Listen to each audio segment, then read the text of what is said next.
কি গো, গোপালের লকেটটা আনতে বলেছিলাম, এনেছো? হ্যাঁ এনেছি গো।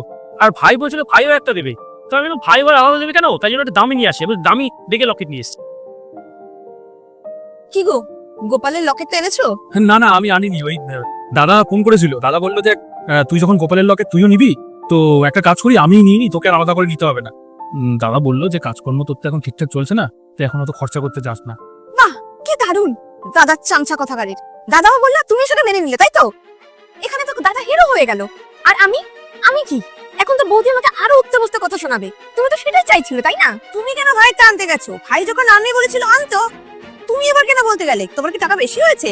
টাকা বেশি লাগার ব্যাপার নয়। আরে ভাই বলছিল আনবে, তাই আমি নিয়ে এলাম। আর আমার নিজেরই তো ভাই হয়। আর তুমি তো জানো যে ওর এখন কাজকর্ম নেই, তাই আমি নিয়ে এলাম। তাতে হয়েছেটা কি? আরে বাবা, ব্যাপারটা তা নয়, তুমি সবসময় এরকম নেগেটিভ কেন ভাবো?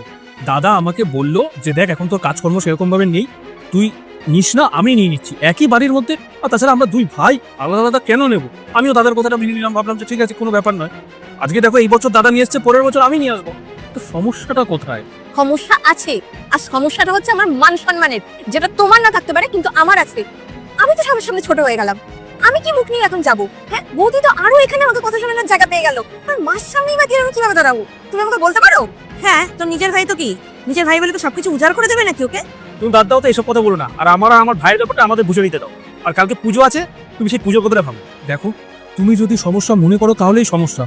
আর আর তুমি একটা জিনিস কেন বুঝতে পারছো না, আমার পক্ষে এখন কেনাটাও সম্ভব ছিল না।